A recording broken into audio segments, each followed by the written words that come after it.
Ladies and gentlemen, may I have your attention, please? The show starts in 10, 9, 8, 7, 6, 5, 4, 3, 2, 1.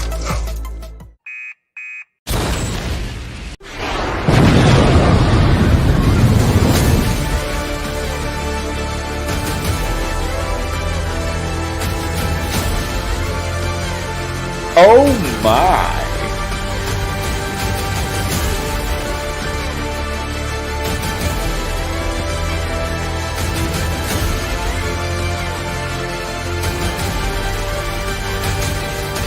Uh-oh.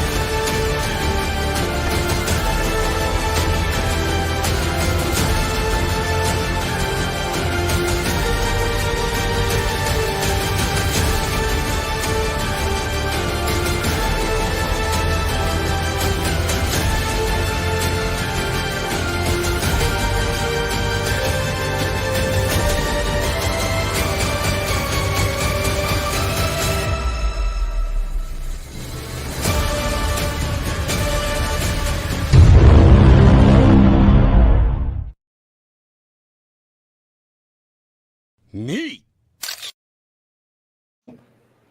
Hello and welcome to Debate Cafe. Looks like we got a good showing tonight.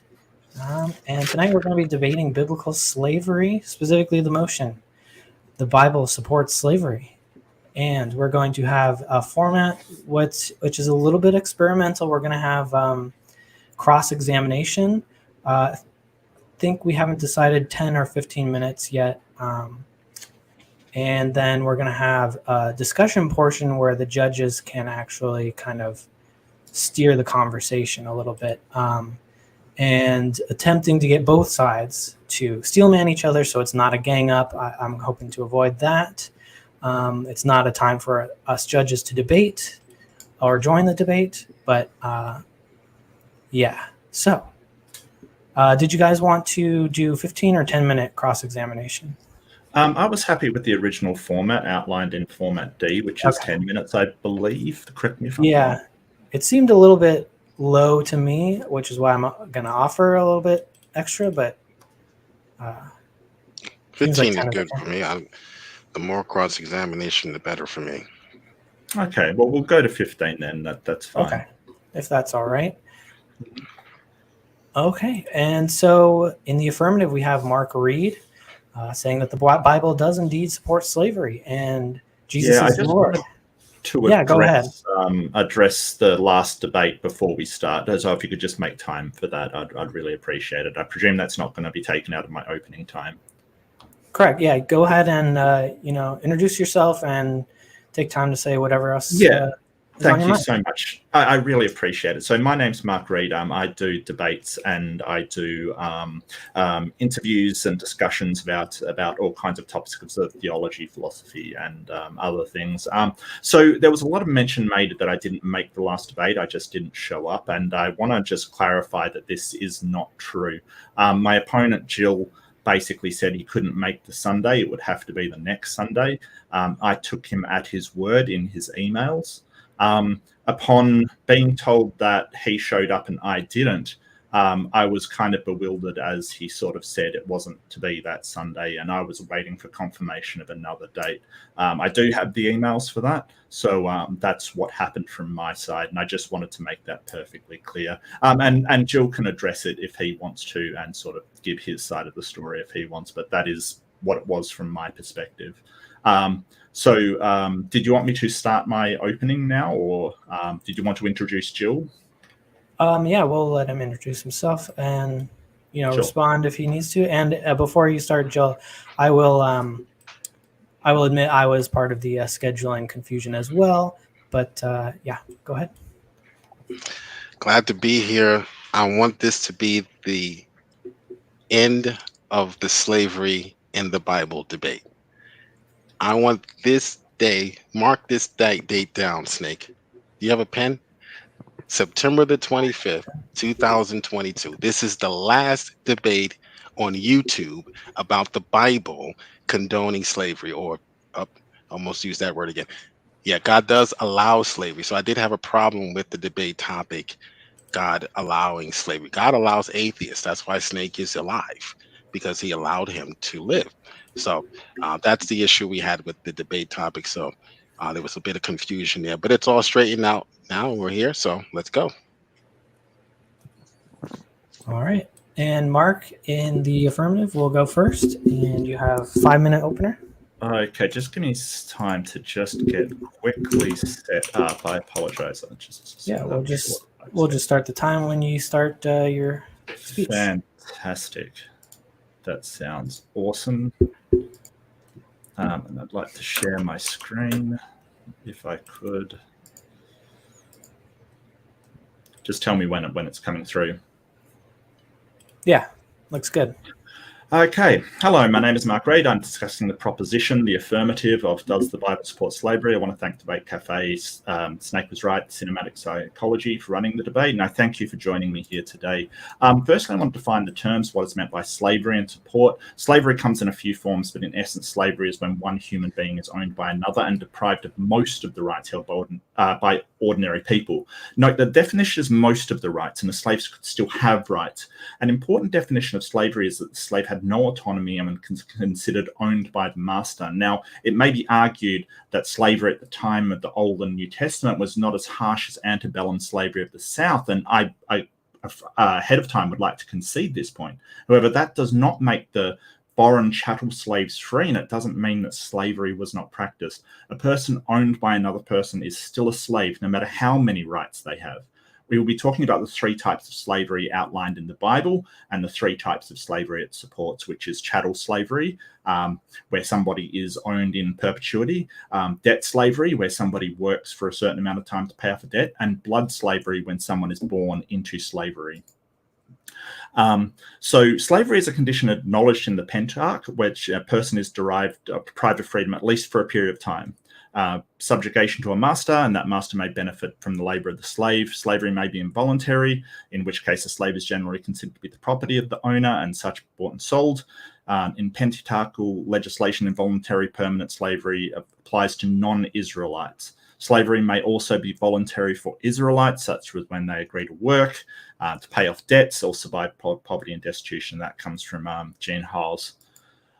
So generally to support legally would be to uphold or defend as valid or right. We do know that the area of ancient Near East did have slavery, but does the Bible support this? Does the Bible uphold the rights of the slave owners to continue the practice of slavery? Does the Bible advocate for the institution of slavery? Absolutely it does. And I'll go through some passages from both the Old and New Testament shows the Bible was the codified laws regarding the practice of slavery that allowed the continuance of the institute of slavery during the time of the Bible. The institution of slavery is explicitly supported by the Bible, and it gives regulations regarding the treatment of slaves, how long they can be held, and how seriously they can be punished. So let's start with Exodus. Here we see the differentiation between a Hebrew slave that is bought by a Hebrew master. This is debt slavery, where the person binds themselves to the master due to financial struggles or owing money. Do note that if the master gives the male slave a wife and she remains property of the master, note that any children that are produced are the property of the master of well. This is blood slavery. This is where children are born into slavery. The offspring of the slave are slaves with no option to voluntarily become a slave or consent to enter slavery at all. Note also that a Hebrew slave can become a slave for life should he accede to this and be marked with an awl drilled through its ear. Also note that it supports the sale of a woman slave by her father, and she will not go free as male servants do in the 7th year. Exodus also supports slavery, outlining the punishment a slave could receive and outlined when the punishment was too severe. This passage is a direct codification of corporal punishment that is meted out to slaves for disobedience to their master. So we are to ask, what does the Bible advocate for here? Can we just imagine the beating that would prevent a person from recovering in a day or two? Free Hebrew subject of such an assault would be compensated. However, this verse clearly states that the slave is their property and tacitly endorses a lack of punishment for this violence. So I would like to point out exactly when it refers to beat a slave with a rod, what a rod is and what it's used for. This is the rod and staff of herding people, as referenced in Psalms. The staff was a thin crook used for guiding livestock, while the rod or shavat was a short, blunt, heavy wooden club. It was used for hitting livestock to get it moving. This rod could cause significant bruising and trauma to a person, but it would rarely kill. However, it certainly would be something that no free person would endure. It is interesting to note that rods were also used to beat children, as in spare the rod and spoil the child. The passages in Exodus outlines the worth of a slave. This is a clear case of the slave not being worth the same as a free person. In this case, the slave is worth 30 shekels. Note that the compensation is not paid to the slave when gored by a bull. It is paid to the master of the slave. And this is a common feature of slavery institutions and something that the Bible supports. It is the master compensated for the damage to his property, the property being the person, not the victim or family of the victim. And this is from Dr. Joshua Bowen. Basically, it says that there were laws in place to prevent the master from abusing his slave. That does not indicate that masters were not permitted, and they may have been encouraged to physically discipline their slaves with wooden rods, as we saw the rod earlier. And he does note that slaves are not considered to be equal value to free persons. There was a class distinction between the free person and the slave. Moving on to Leviticus 25, these passages differentiate. Right, that is 5 minutes, Mark. Okay, done. Okay. My apologies. Alrighty. And JiL, it is your turn. Okay. All right. I didn't know we had 5-minute openings. Oh boy, I better make this quick. I'm gonna have to speed through this, so if I'm moving a little fast, you'll just have to rewind me. I'll play it back. All right. The reason I'm ready whenever you are. I'm sharing. Okay, we can see it. All right. I'm showing you this map for a reason. If you ever read any of the holy text, the so-called holy text, you'll notice that they don't have maps. The Bible has maps because it's historical and evidential. So the first thing you'll need to know if you're reading the Bible is what's going on in the Bible days. For one, there's no God. I know this is a precept argument, but if there's no God, first and foremost, if there's no God or any enduring moral standard, then you can't judge anything that's right or wrong or good or bad in the Bible. But anyway, precept is the silver bullet to the atheist's head. That's why I really use the argument, because the debate will be over too soon. And I like to torture my opponents. Atheists really don't study the text. Okay. The Bible is not a rule book in which you can just look and see these rules or to be applied void of any social, or economic, or historical background or context. The Bible was written over a span of 1400 years by 40 different authors and different authors, yet all never contradicting each other. If you're not willing to study the cultures chronicled in the scriptures, you're not ready to even begin to learn how to read the Bible. You often hear me say, you don't know how to read the Bible. That's what I mean. God is addressing the culture that is surrounding the nation that he wants to build. The people come from these empires that he will start this nation with. So God didn't create a new being and say, hey, you're Israel. No, he took people out of Abraham. He called them out of the land of the Chaldeans, right? So you have to take that into consideration when you're reading the scriptures. One of the major themes in scripture you will learn today, hopefully, is that when God says to these individuals, who he knows their background, he knows you're from the hood, he knows what you're doing, he knows what your family was doing, he knows all of that. He says, learn not the way of the heathen. So you could cite biblical scholars who is telling us what's going on in the Hittite Empire, who can tell us what's going on in the Assyrian Empire. But the Bible, God's people, were to be set apart. Learn not the way of the heathen. Mark wants you to believe that chattel slavery is one of the ways of the heathen. We were to learn, or the Israelites were to learn that way. When thou come into the land which the Lord God has given thee, thou shalt not learn to do after the abominations of those nations. Now, we're going to talk about aliens, not these aliens. What does the Bible say about aliens? Because the atheists will try to leverage the fact that there were different rules for aliens. Duh, there are different rules for aliens in the United States, if you haven't noticed, but they're not oppressive. They're designed to promote the nation's sovereignty. That's how you do it. Okay, you want to be a citizen here. You should learn how to speak English, but I can't say that. But this is a liberal channel, right? So I can't say that. We're a neutral channel, but We're a neutral channel. Okay, we're a neutral channel. What does the Bible say about loving your animals? Leviticus 19, Exodus 12. This is a constant theme throughout Scripture. You are to love the stranger as yourself. He executes justice for the fatherless and the widow, and he loves the sojourner. That's the stranger, that's the alien. You shall not oppress a sojourner. You shall not, when God says something twice to you, 3 times in the same chapter, when God says something 3 times in the same chapter, he means it. You shall not wrong a sojourner or oppress him. Why? Because you were sojourners, you were strangers, you were aliens while you were in Egypt. This is a constant theme. What the liberal wants to do is isolate a passage apart from the context of the whole of Scripture and try to interpret it based on what he reads on the Bible, theevilbible.com. But we're not going to do that today.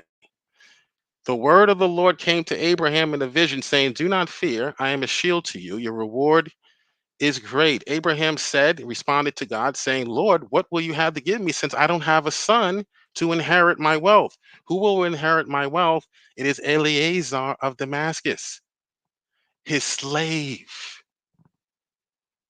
Wait a minute.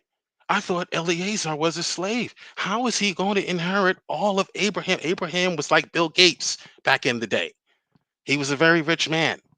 Eleazar, his slave. So obviously, we need to define slavery, or we need to define what slave means in the Bible.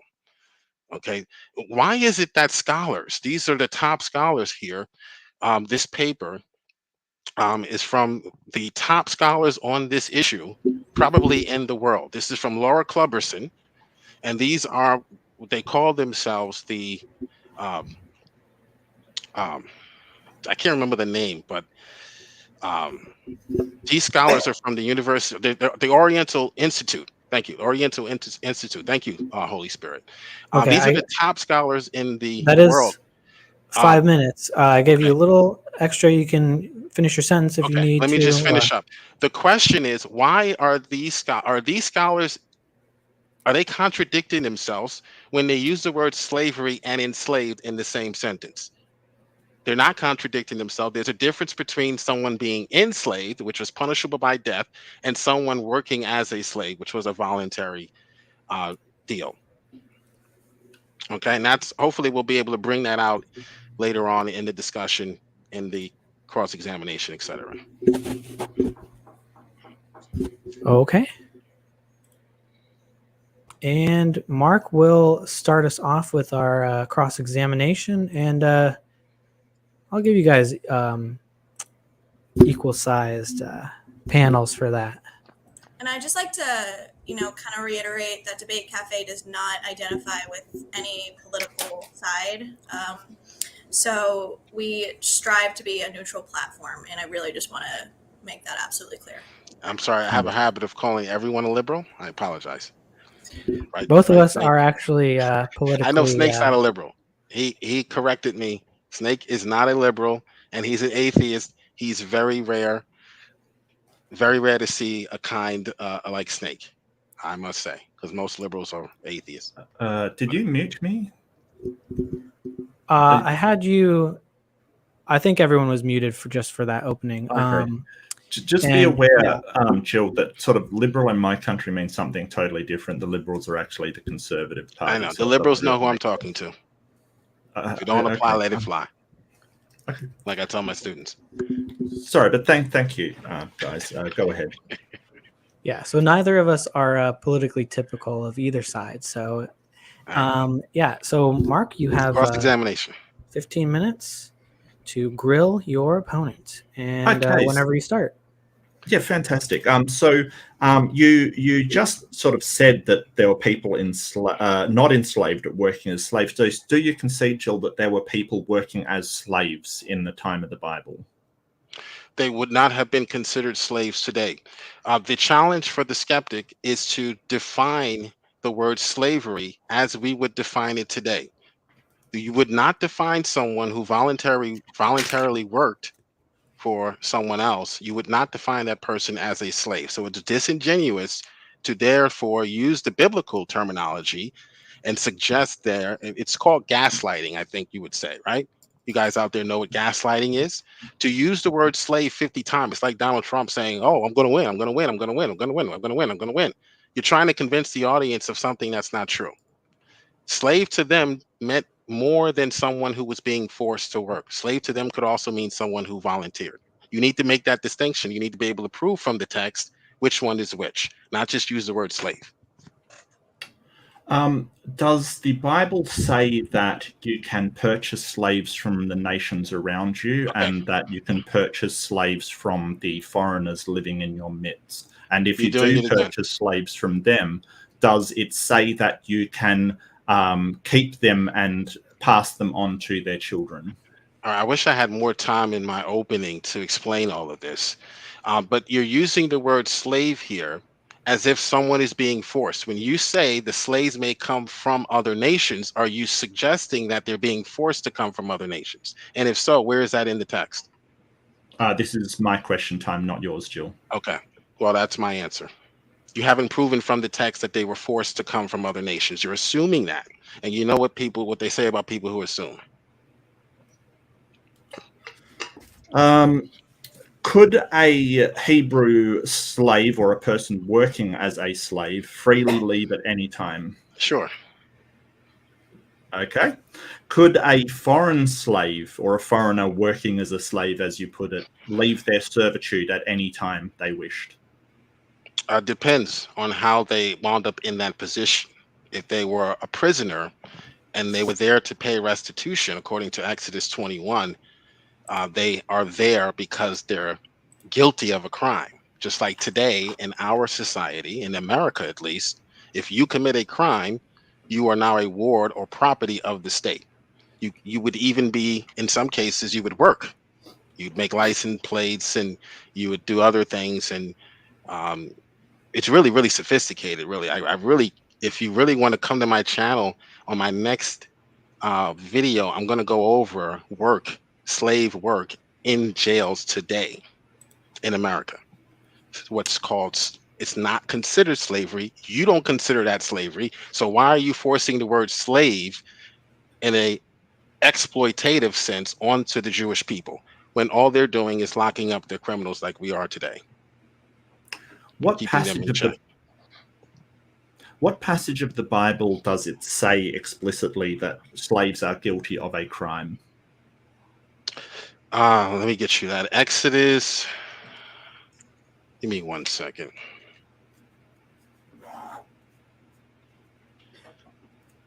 The word is restitution, and it's in Exodus 21.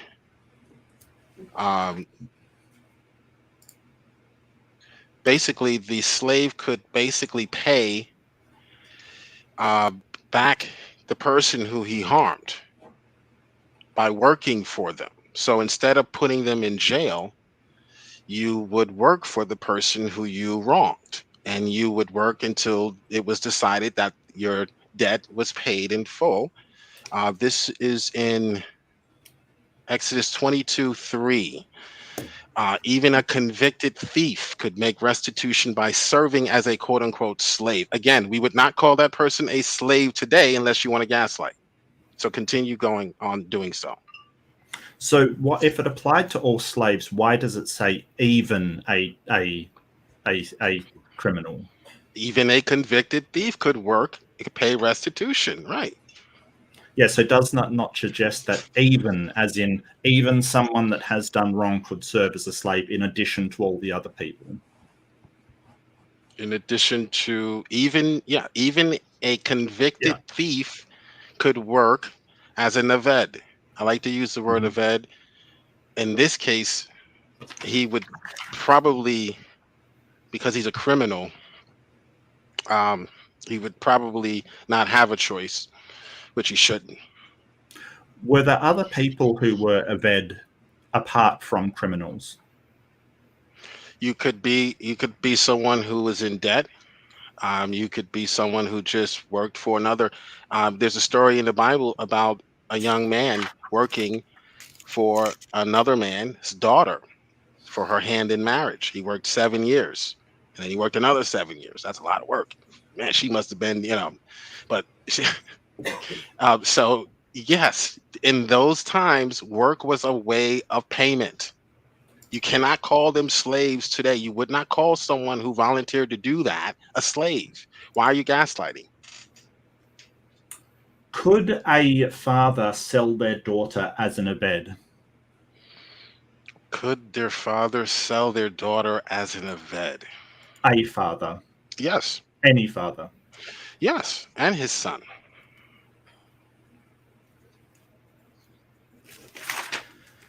If a master beat their slave with the rod and they were bedridden for 2 days, then got up, what would be the punishment for the master beating their slave? If the master beat his slave, well, why is he beating his slave? This is my question time, not yours, JiL. If he were beating his slave, it would be because the slave had broken the law, probably that he had stolen something. If the slave survived a day or two, then it was determined that it wasn't malicious. The slave is his money, so the slave owner would be responsible to pay basically the hospital bills, to pay for the damages that were rendered. I do think it's fair to ask some clarifying questions as well, but continue on. Seems like you guys are working through it. Let him continue gaslighting. Yeah, so where in the Bible does it say that beating is only for people that have stolen something? Well, that would be the punishment under Old Testament law. Under Old Testament law, you would beat someone. So you want us to, again, assume and make an ass out of ourselves, excuse me. You want us to assume that the slave is being beat here arbitrarily, even though you don't have a shred of evidence in the text to suggest such. The slave is not being beat here arbitrarily because he's a slave, okay, or because he's black. All right. In Deuteronomy, if you read the actual text and read the Bible in light of itself, instead of taking little bits and pieces and isolating them, if you read Deuteronomy 25, we read there that a judge will decide the case, and if you're found guilty and you deserve to be beaten, you shall be flogged. Okay. And oftentimes in the ancient Near East, the owner of the household had that responsibility. It was his land. He controlled his workers, his employees. That was a form of punishment for a crime committed. You just couldn't beat him because he wasn't working too hard. But that's your assumption.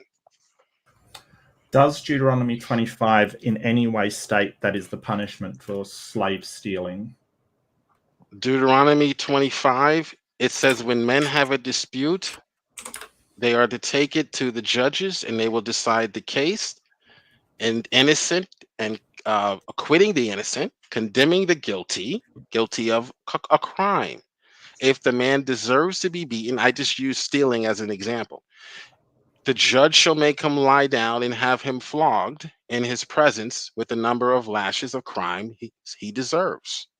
Did you not know that beatings were part of the Old Testament punishment for crimes?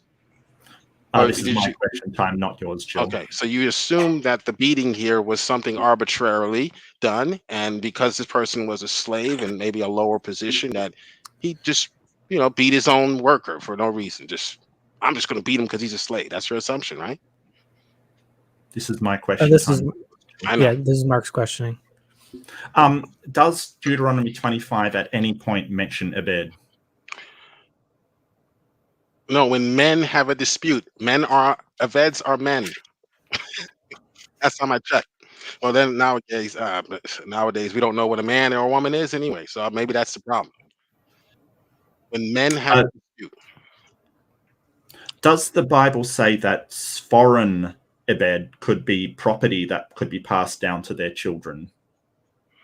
if they wanted to be passed down, they would put a pierce their ear and pierce themselves to show their loyalty to their master. If only if they wanted to be eveds for life. The only people that were forced to be workers or criminals, people who are enemies of Israel, even like what we would call a POW today. Um, they basically were what we might call a prisoner today. We still wouldn't call them a slave. That being the case, you still would not call that person that's doing 20 to 40 a slave. But yet, in the case of the Israelites, you do that. Does the Bible say that you could pierce the ear of a Hebrew ebed and they would be passed down from generation and were slaves for life? Well, the Hebrew would not, but would not. It was not allowed for a Hebrew to become a slave for life because the idea was to encourage citizenship and encourage sovereignty and to grow. So you wanted everyone to become an Israelite who sojourned to the land. So they made that was the deal. You become an Israelite, you inherit all of the privileges of being an Israelite. If you become an American, you inherit all the privileges. Green card holders don't have the same rights as I do. Is that slavery? No. The idea is that we want to encourage citizenship and we want people to drop those false gods and accept the God of Yahweh. This was a Yahweh cult. This was a Yahweh tribe. Keep that in mind. Remember, we got to put ourselves in the ancient Near East, not in the 21st century today. You probably wouldn't want to join a cult today, but you would have wanted to join the Israelite Yahweh cult back then.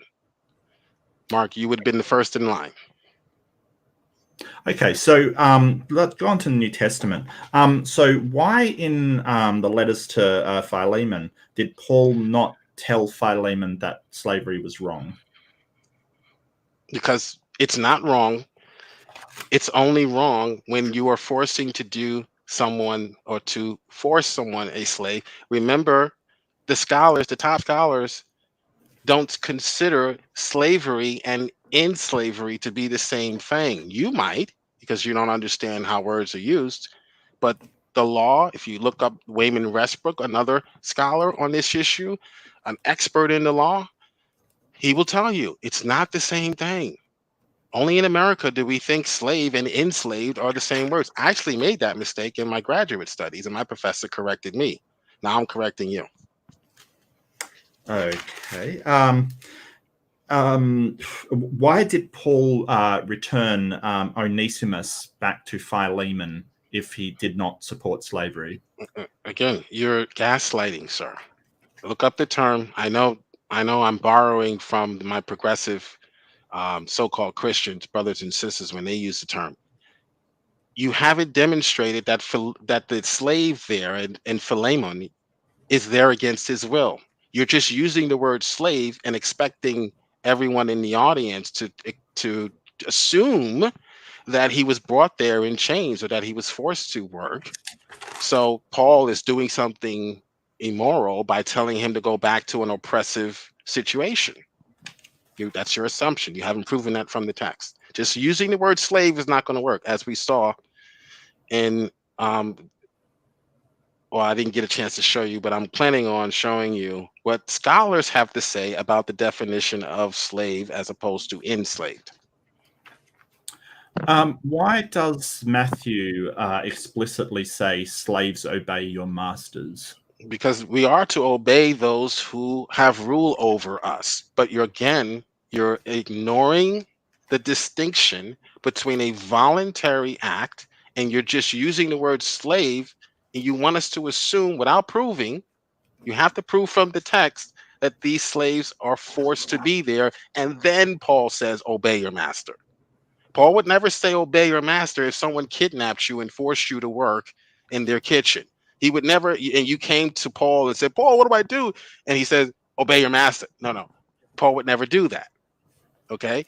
Paul is talking to someone who obviously, for whatever reason, is there in this position. Probably he owed debt, or he was working to pay off a debt.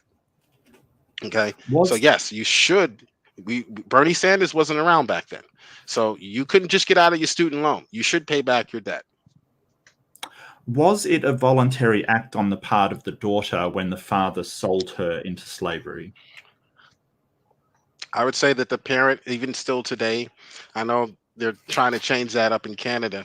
Better not come down here with that mess. But according to human rights activists, children's rights activists, parents have full autonomy. So if a parent was in need for whatever reason, fell into hard times, they often, because the younger children, especially the boys, 10, 11, 12 years old, they would be the ones who would have the ability to work. If you turn 35 in the ancient Near East, you're done. So yes, they would hire out their children to work. Again, how do you know the child didn't want to work? In an ancient Near Eastern context, you're telling me that the parent dragged the child down the road and said, "Hey, you're going to pick this corn"? Is that what you're trying to? All right. Is that what you want us to imagine? Time, JiL, not This yours. is Mark's time, but he also ran out of time. So, JiL, if you wanted to I'll start there. roll that into yours, just I'll repeat start your question for everyone. And sure. Yeah, I'll start Mark, whenever you go. I'll start right where we left off. You want us to assume that the parents drug the children down the road to work for the neighbor, kicking and screaming, and therefore slavery? Mark? No, I think that there was probably a few cases where the children wanted to work, or there are other exceptions, but the Bible doesn't clearly outline this, and it explicitly states that a father can sell the daughter. It does not in any way disambiguate between the willing and the unwilling. And certainly there were children that did not want to work, or something would happen that they would find themselves wanting to be slaves. And the fact that the Bible makes no differentiation between it means that it does support the selling of a daughter, no matter what the circumstances are. Okay, so you don't have any evidence from the text that the child there didn't say, "Yes, we need this money. Let me go, Dad. Let me go mow this lawn. Dad, let me go cut this grass because we do need the money." You don't have any evidence that was the case. And if that wasn't the case, you're going to say it's slavery if the child didn't want to go, but if the child does want to go, it's not slavery? You don't make much sense, Mark. Let me ask you this. Is there a question? Let me share my screen really quickly. This is Dr. Raymond Westbrook, one of the leading scholars in this area. If you want to talk scholarship, for every liberal quack you can bring up or think of, there are scholars that will refute everything that are coming out of their mouths, including your evilbible.com, by the way. Okay, this is Dr. Westbrook here. He says, in law, a slave may be defined as a person who is owned by another in the manner of a chattel, subject only to special considerations that may arise from his humanity. The relative terminology can be misleading, right? If you're not careful, if you're not understanding the historical context, the social economic context, it can be misleading. And why? Because we only use the word slave today to describe someone who is forced. We never use the word today to describe people who are in jail, even though according to the Constitution they are. Okay, so what is your yes? We're breaking format a little bit. Okay. So I'm asking the question. My question is coming now. I want to make sure there's a question. Okay. What is your response to Westbrook here when he says that subjects of a king were called slaves, meaning that there are context and behind or nuances, and the only way to determine whether or not this slave is here involuntarily is through the context, which you haven't yet done? What is your response to Dr. Raymond Westbrook? Yeah, so if you could leave that up, I'd like to address that you haven't actually read what this has actually said, because it says in the strongly hierarchical societies of the Redan, the slave was used not only to a person owned in law, as in saying there is people owned in law by another, but to any subordinate in the social ladder, right? So it's basically saying there was two usages of the word abed, and we do know that. It was used to refer to the people who were actually enslaved, and that's where he says not only to a person owned in law by another, thus stating explicitly that there were people owned by another, but to also a subordinate in the social ladder. So what we're talking about is that we have these words that were used to describe subordinates, and the same words were used to describe slaves. You have to actually look at how they're treated to understand the context. Okay, can you answer my question? Could I finish, please? Okay. Could I finish? Yeah, the words were used in not only to describe subordinates, but also the actual chattel slaves that were there. So he says context is the only criterion which you have not given yet. You haven't given us any context. You gave us a bunch of scriptures. You said the word slave 50 times without showing us any context or evidence within the language or the text where someone is being forced against their will. The challenge is to show us not just the word slavery, but show us a group of Israelite taskmasters, slave masters, traveling through the ancient Near East, rounding up people and bringing them back to Israel to work for them against their will. Can you show us that in the text, sir? Dr. Josh sure couldn't. Let's see if you can. Yes. Yes, so I don't have to show tribes of slavers roaming the countryside, grabbing people and bringing them back to Israel. All I have to show is that the Bible supports the institution of slavery, either in the area or in Israel itself, or the nations of Israel itself, which I have done. You don't have to show the context in which that word slave is used. Can I please finish? Okay. I have shown the context of where it says you may buy slaves, you may keep slaves, you may beat slaves. So when we're talking about context, what scholars understand and consensus scholars all agree on is that there is no way when you talk about somebody as being your subordinate that you can beat them with a rod. There's clear stipulations that when you strike them, I've already explained what the beatings provide compensation for them for striking them. That doesn't apply to slaves. So when you're reading that and saying, oh, well, context is important, what you don't understand is that scholars understand this context and have applied this context. And I've referred to cited any scholars what I've said. But my next question. You're not willing to study the cultures chronicled in the text at all. If the Bible is, or as is, if the Bible as it is already constructed, if it condones or promotes rather the practice of chattel slavery, that's involuntary servitude, why then did the slave traffickers in South and Central America and also the Caribbeans changed the Bible, took passages out of the Bible? In fact, the curator to the what's called the Slave Bible in the British Museum notes that 90% of the Old Testament was removed from the Bible that they gave to the slaves. If the Bible as it is, as you say, already condones or promotes rather chattel slavery, why did they feel the need to remove passages from it? Why couldn't they give it to them as is? Yeah, so what you're talking about is antebellum slavery of the South and the Caribbean kind of thing. And this is very, very simple. The treatment of the slaves in the Bible was better than the treatment of the slaves in antebellum slavery. The slaves did have some rights in the biblical slavery that they did not possess in antebellum slavery. And I'll happily concede that antebellum slavery was way worse than what's being described here in the Bible. However, that does not mean it's not slavery. And so what they did is remove certain passages that gave slaves some measure of protection from their masters, albeit pretty small, in order so they could treat them very, very badly and basically not have rebellions on their hands because the slaves were reading these passages. But that's really irrelevant because okay, so all right, so they did it because slavery wasn't ancient Near East okay. I got your answer. Not I got slavery. your answer, which is the non-answer. I got you. All right, so they did it because they wanted to prove not the Bible as it is already promotes slavery. So they just removed those parts because the Bible already promotes slavery. I get it. All right.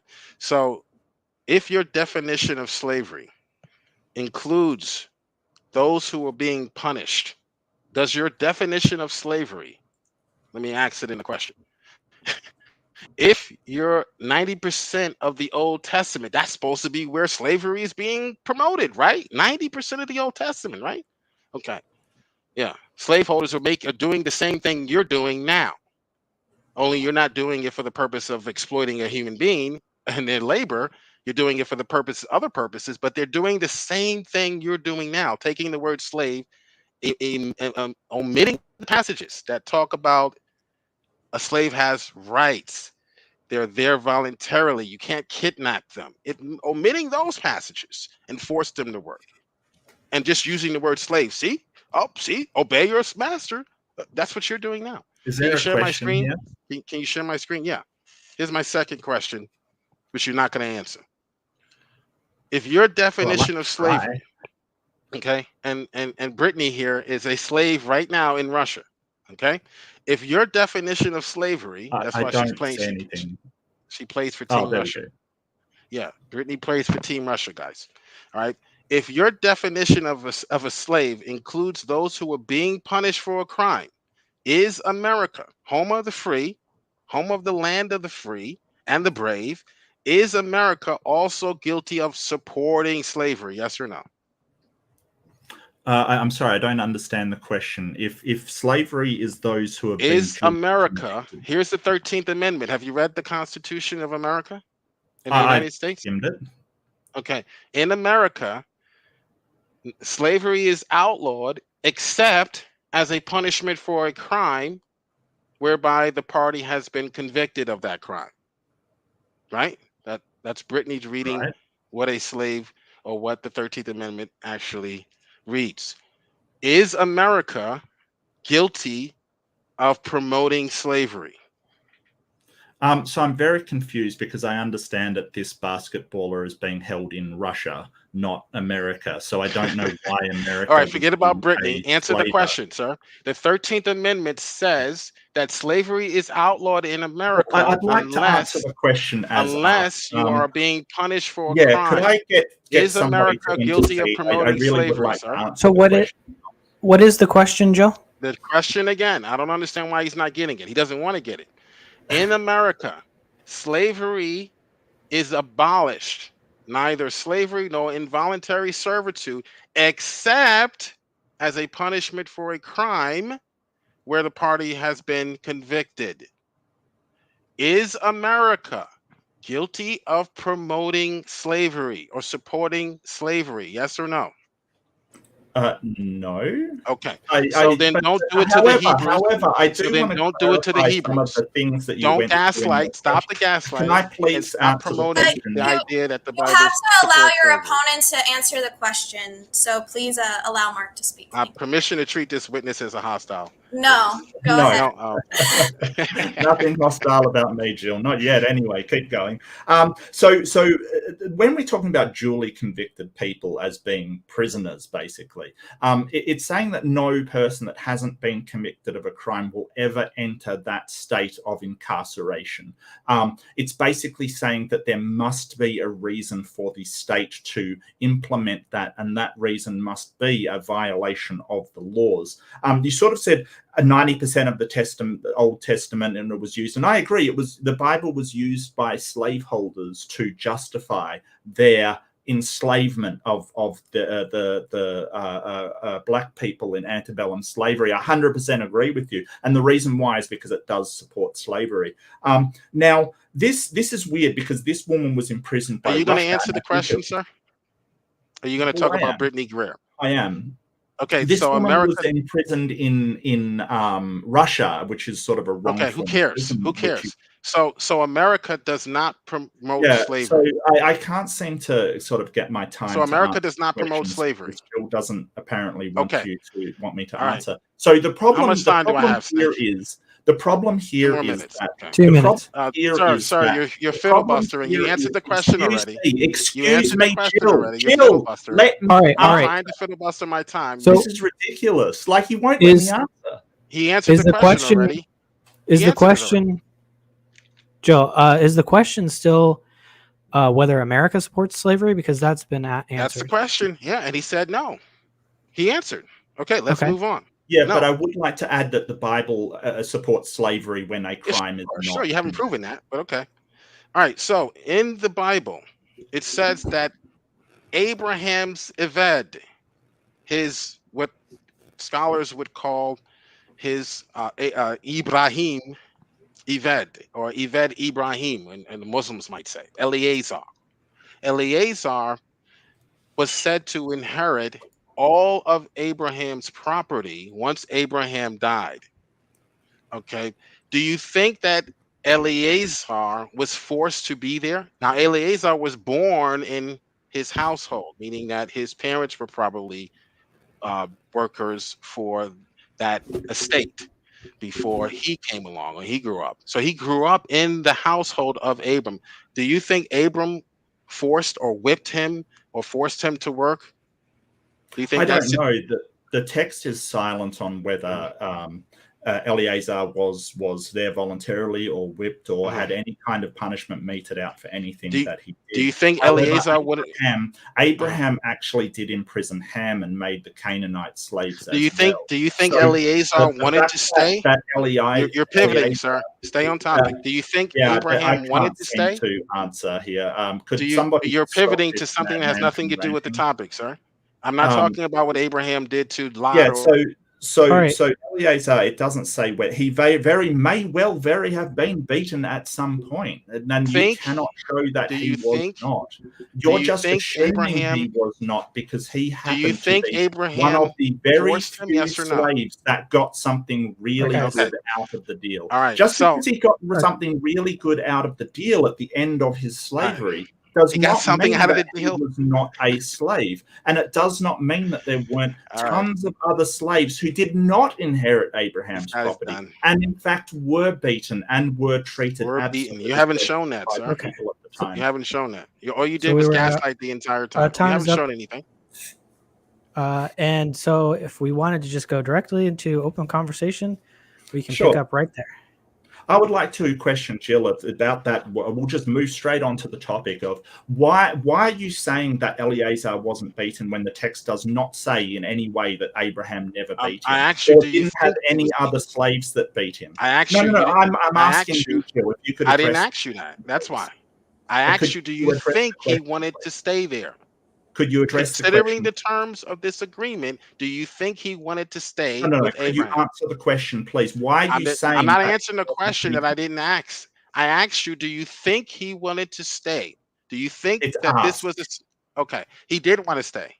Do you think that he would want to stay in this situation?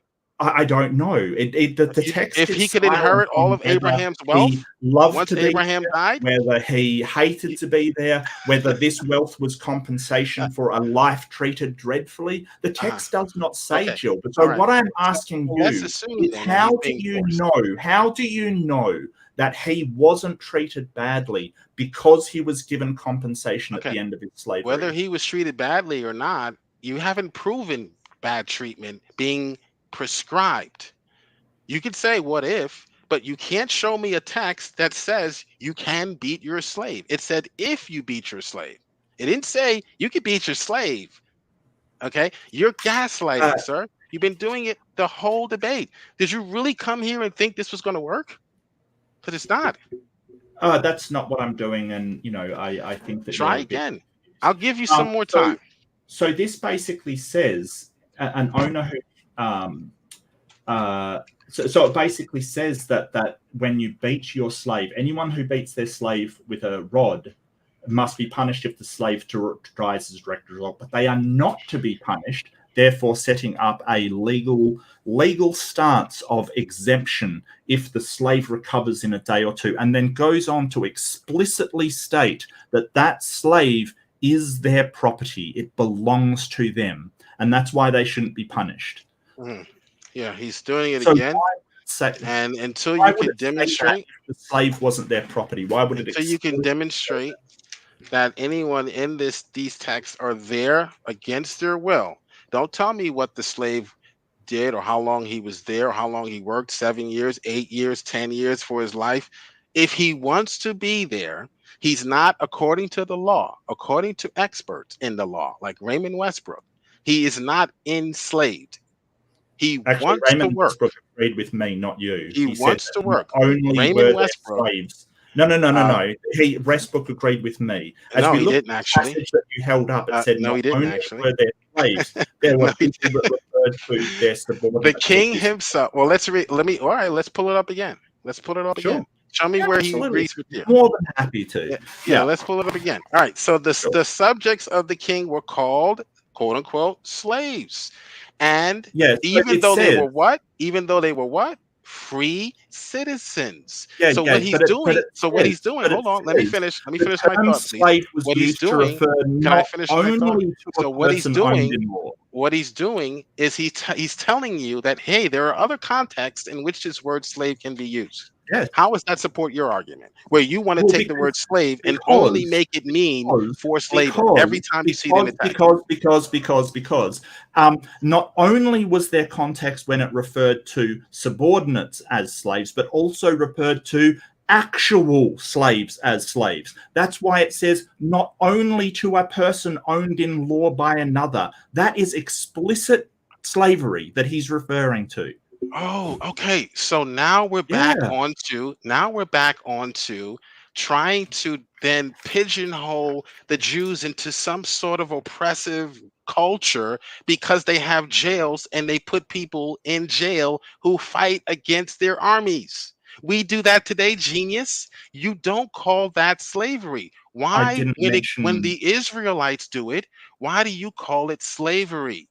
I didn't mention fighting against slavery, their armies in any way, shape, or form. I'm not sure where you're getting this from. What? Say that again. It says that you can buy slaves from the nations around you, and those slaves you haven't demonstrated that those slaves. You could also say that those slaves. Here's what we're going to do. Into slavery. No. I want to address this. No, you're not changing the subject. I'm not changing the subject. I'm not changing the subject. I'm going to try a different approach. You've got no proof. I'm going to try a different approach against their will. Tell me this. Were slaves beaten against their will? Were they beaten voluntarily? If you broke the law, you should be beaten. You should be punished if you broke the law. So of course it's against your will. Where does it say they broke the law? Okay. We're gonna look at Leviticus. You brought up Leviticus 25. Can you show me anywhere in Leviticus 25 where the people who are coming from other nations are coming by force, meaning the Israelites went and kidnapped them? Can you show me that in Leviticus 25, please? I'll go through Leviticus 25, the entire chapter with you, and show you those are all voluntary business transactions, as the Oriental Seminar suggests, who are the experts in this field. These are all business transactions, and you're going to tell me that one of those verses out of the 40 is involuntary or something that is oppressive. Good luck with that. The context destroys that argument. Address it, please. The question, I think, was... were slaves beaten voluntarily? That doesn't make any sense. Does the police arrest you voluntarily? When you commit a crime, they do. Yes. You haven't demonstrated that the slave is being beat arbitrarily because he's a slave. That's your assumption. And you also haven't demonstrated that provide your assumption in this debate, please. Any crime at all. That's do more than provide your assumption in this debate, please. Yeah, so you haven't demonstrated that slave is being beaten for any crime at all, because the text. I showed you in Deuteronomy 25 where a slave could be beaten, or anyone could be beaten. It says a man can be beaten. Okay, I've showed you context where someone could be beaten, whether they were a slave or not, for breaking the law. Can you show me anywhere in Scripture where a slave can be beaten just because he's a slave? Yes, it says you can beat your slaves with a rod. Yes, that's what. For what reason can you beat them? Does it tell you the reason in that text? It doesn't No, it tell does you the not. reason, but it does not put any It does not restriction tell you on the the reason beating in of the that text. slave So why are you whatsoever. assuming So, that the slave there you is asked being a beat question about because Leviticus okay, 25. why do So I you want to think the point slave to Leviticus wait, 25:44. why do you think the Leviticus slave is being beat? 25:44 says, Let's and I ask will for your quote, opinion because that's "Your all you've been male and providing in this debate female is your Guys, slaves opinion. we're are we need one at a time. Why do yeah, you think the slave is being beat in Exodus 21? Why do you think? Because all you've been providing is your opinion. So let's continue with your opinion, the will of the master. expert opinion. Go ahead. Why? It's just the master wants to beat the slave. There doesn't say Exactly. any Okay, explicit let's move on. reason why. And I Thank mean, you. I can refer to Thank you. Dr. Thank Bowen you. and sort of Thank you for proving the point. You point just out. lost the debate. Thank you. We can move Okay, on to something else now. your opinion. He's All being right. beat Well, because he's just a slave, right? I'm yeah, showing you from the text it reasons outlines why the someone treatment of could have been slaves. beaten in the ancient Near East. You're telling me, oh well, It he's just shows beaten the because he was a treatment of slave. slaves that is Because I acceptable. just Yeah, saw, in I just watched the Roots, scholarship the new version. consensus that Okay. it does not provide any limitation on the I don't know circumstances. about Snake, but I personally would prefer if we could have a little bit more of a discussion in which I can I would like that, understand. yes. Yeah.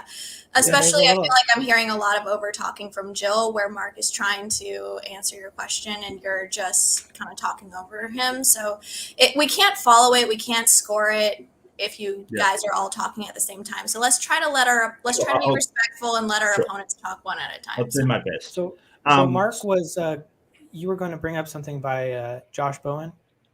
Yeah, so Josh Bowen goes on to sort of say that there is no instructions on the circumstances of why the slave was to be beat. From context of the sources, he sort of says it doesn't say that not only were masters not restricted in these passages, they also may have been encouraged to beat their slaves, as it says in other passages in the New Testament, that being too nice to a slave is probably a bad idea because they'll get complacent and coddled.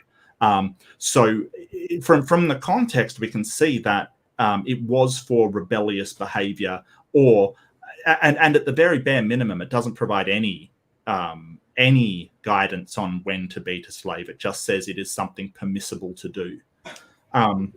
But I would like to address Leviticus 25 because JiL did bring that Well, up. let me respond to that. If you guys want to are interested in actual scholarship on this issue, Harvey A. Hoffner, a scholar in the ancient Hittite religion or civilization, Princeton University, guy has a PhD in ancient Mediterranean studies. I mean, he's all over the place. If you really want to know what's going on in Leviticus 25, Exodus 21, is nothing here about someone beating someone. This had more to do with a legal issue, and whereby it was needed 2 days was needed to adjudicate to find out what really happened. This was a domestic dispute between an owner and his worker. And when you have a domestic dispute and money is involved, the court gets involved. That's all this is in Exodus 21. It's nothing to do with you can beat your slave. That's the most ridiculous opinion. It's not even an expert opinion. He's just making it up. He got it from evilbible.com. No, it's actually Harvey A. Hoffner. Harvey A. Hoffner. Does that passage in Exodus? I mean, you said Leviticus. I'm not sure why, because Leviticus has nothing in it about beating slaves. It's Exodus. Exodus. Okay. That passage in Exodus, does it say that the worker is your money or your property? Yes. Yes, that's it. Yes. Thank you. Amen. Conceding. That's true today. So I'd like to address your Leviticus workers. Okay, 25. excuse me. No, well, you're not going to gaslight and leave the audience ignorant of what these terms purchase and buy mean. Okay, stop the gaslighting. These terms had meaning. They had meanings to them today that are different than us today. So when you were to purchase someone, it would be tantamount to an NBA owner purchasing a player on a team. This is according to scholars like Dr. Paul Capon, who wrote one of his latest writings is God a Moral Monster? Okay, these are scholars in the field. They're not agreeing with you, Mark. You're not citing any scholars. You're just making stuff up and expecting us, because these terms and these words mean something different to us today, and most audience members are not aware of that. That's gaslighting. That's dishonest. Stop. Repent. Could a manager who purchased a player beat them with a rod? No, you couldn't beat anyone, but the police would beat him with a rod if he broke the law. So Doesn't you're say that. conflating. You're conflating. The owner Well, did. The owners today don't have that authority. Owners did back then. Owners well, I had the mean, authority to enact punishment on people on their land, on their property, committing crimes.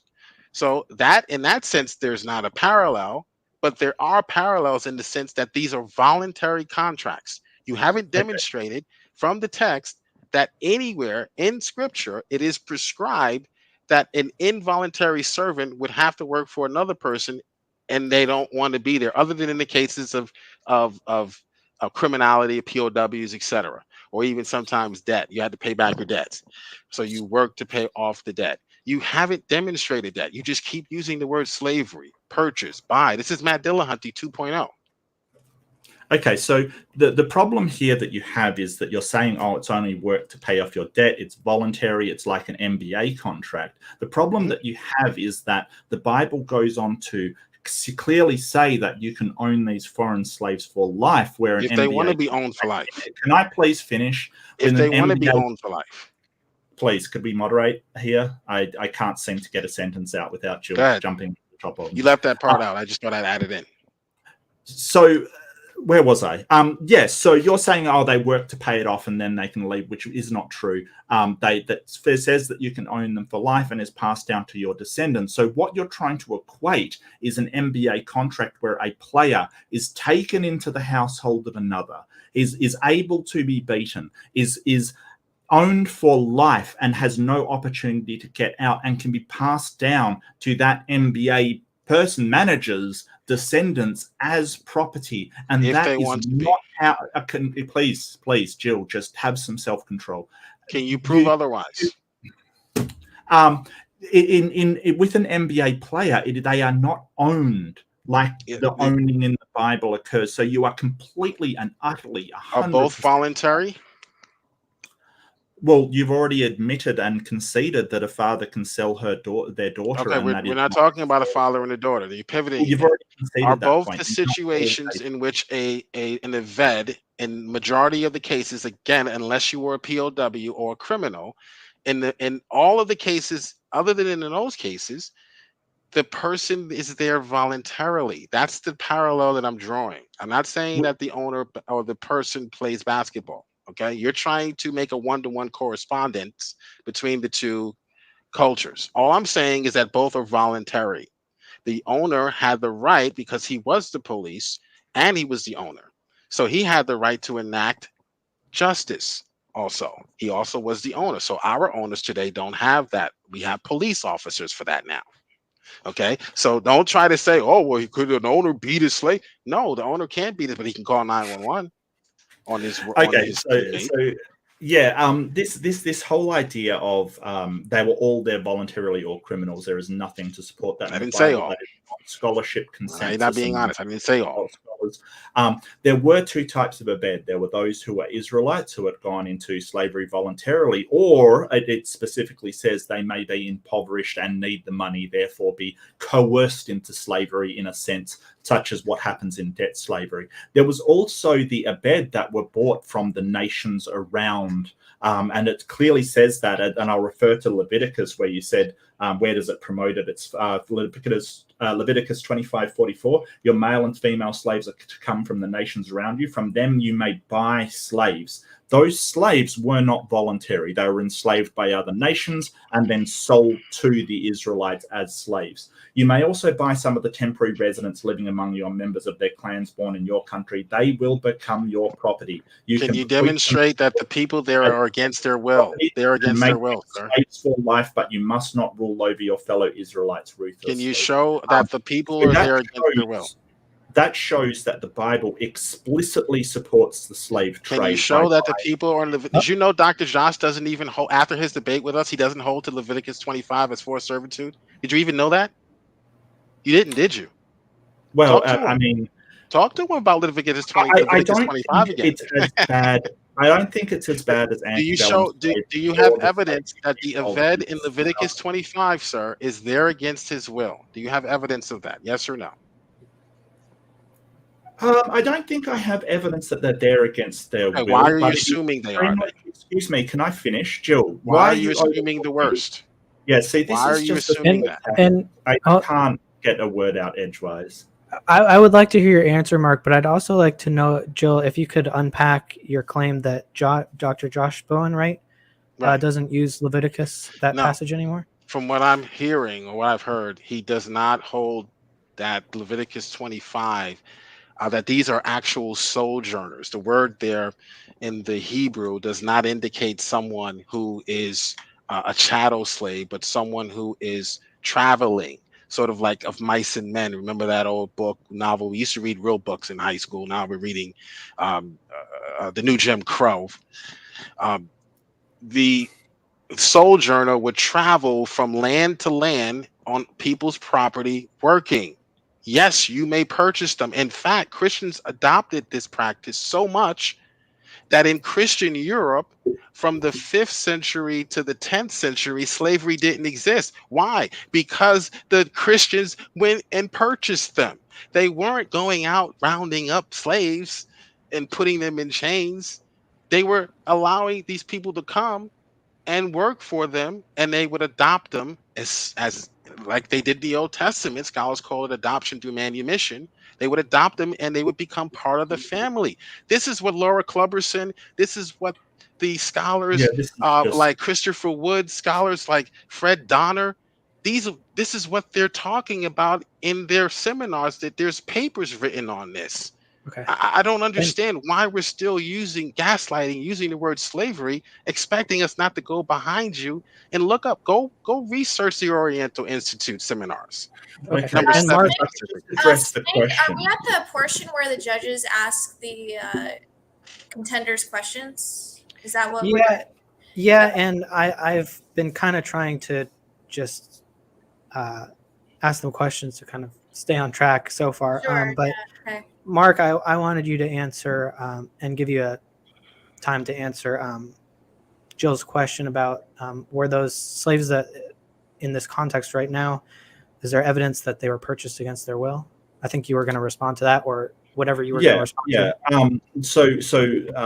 There's no explicit statement they were purchased against their will, and I would agree. As far as I know, Dr. Bowen says that these slaves they were not treated as badly as antebellum slavery. There wasn't like the slavery in the South. That's not what it was like, and no one is claiming that it is. But they were still property, and it clearly states they were slaves for life. They had no option to get out of their slavery like the Hebrew slaves did, like the Israelites did. That makes them chattel because they can be passed down to their descendants. That's exactly what chattel is. And for Jill to sort of say, well, Citation, all of please. them wanted to be there is completely facetious. There is no evidence either that they did all want to be there. And the text doesn't say that they voluntarily were there.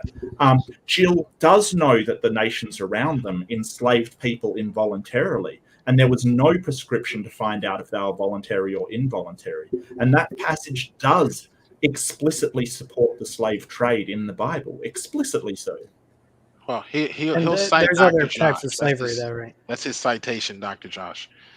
So, I Snake, guess. we're allowed to like interrogate these people now. Is that what this format allows? Because I'm all down These for people. Interrogate It's is it's kind of trying to hold them accountable for certain claims that we would like to hear more information on. that. Okay, can I go? Because I have a huge one that I'd like to Yeah. add. This is It's not time for you to debate, but time to hold their feet to the fire on a claim they've made.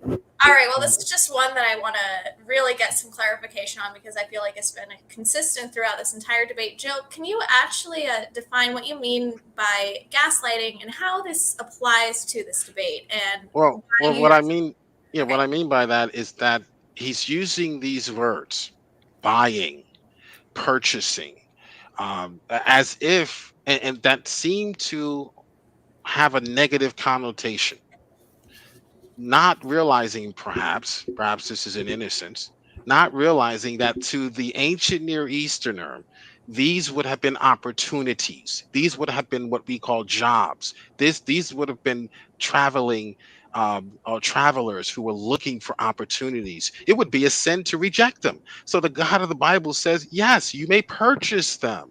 You haven't demonstrated that the purchasing is one of a, some sort of slave auction, uh, like we would see on the movie Roots. Turn Roots off, open up a book about the ancient Near East, and learn what these words meant to these people. The most important thing was relief from debt, and that was a way to pay back debt. There were, again, as I mentioned earlier, there were criminals who would work as a slave. Now, these words were later interpreted or translated into slave. They probably you need to seek more contemporary, a more dynamic translation, dynamic equivalency, to deal with the words and the language.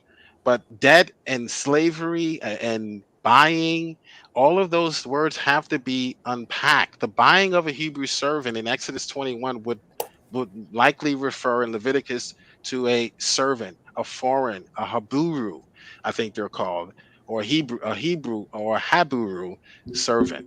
These were not people who were rounded up like Boko So Haram okay, does. so I have so a Mark, question though about any that. any thoughts on that? These are just jobs.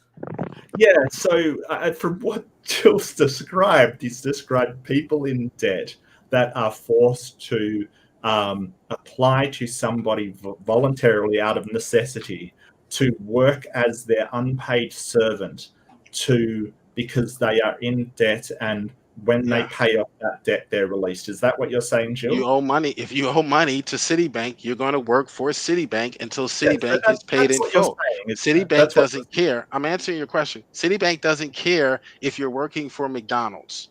Is that what you're They're saying? still going to expect their money. Yeah. Okay. And Can yes, you you just have answer to the pay back your question? debt. Bernie Sanders didn't exist back then.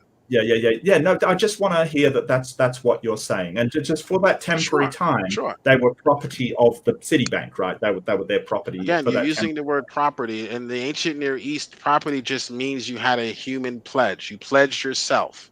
That's Right. all it meant. You made a So promise. You made a the commitment. Okay, let's follow up start using question. terms. Let's start using terms that we would use today if we were to see two people engaging. We would not call 911 and say, and the same thing that's going on in the ancient Near East, you would not call 911 and say, hey, this person owns a slave. And Yeah, just 911 quick. would arrive. 911 would arrive and say, who called 911? And what are they going to do? They're going to question the person you said was a slave. And he's going to say, I'm here because I want to be here. And he's going to arrest you for filing a false report. Jill, just stop the So you have 911. to do I more than just have just a quick find follow slave up in the question. I Bible. just have a quick follow up question. Yeah. Do you realize that I just described debt slavery exactly? I just described that slavery too. Citibank.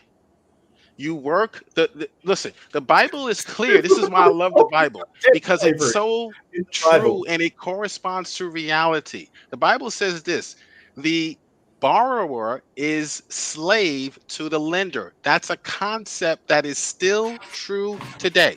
If you owe Citibank, they will garnish your wages. You will work, or especially if you owe the government, you will work until that debt is paid in full. You are subject to Citibank. You may be working for McDonald's and think, oh, well, my McDonald's is paying me, but you're really working for Citibank until that debt is paid. So although we've sophisticated the process, the concept is still the same. The borrower, you borrow money, you now become a slave, quote unquote, to the lender. Right. So, Don't condemn a culture because they're doing the same thing your culture is doing today. That's called being a hypocrite. and would you say the Bible supports this practice? The Bible does support paying back the money you borrowed from someone else, whether you work for that person, whether they garnish your wages, or you just pay it back voluntarily. You should pay it back voluntarily. The Bible Or if teaches you're pay back working your under loans, someone to pay it Christians. back? Yes. Stop Yes. defaulting on your loans, Christians. Okay, the Okay. government shouldn't have to come after you. Okay, so All right, that's Shouldn't have to come after you to get their money back. okay. So that's one thing. I did want to So- explore the distinction between slave and enslaved. I didn't quite get that part. Enslavement, I think he said. Okay. Jill, So you're slavery and enslavement. Yeah, Jill. What's that? What's the distinction between slavery and enslavement? Well, What well, it's quite simple, really. I mean, let me just show you what the Geneva Convention determined.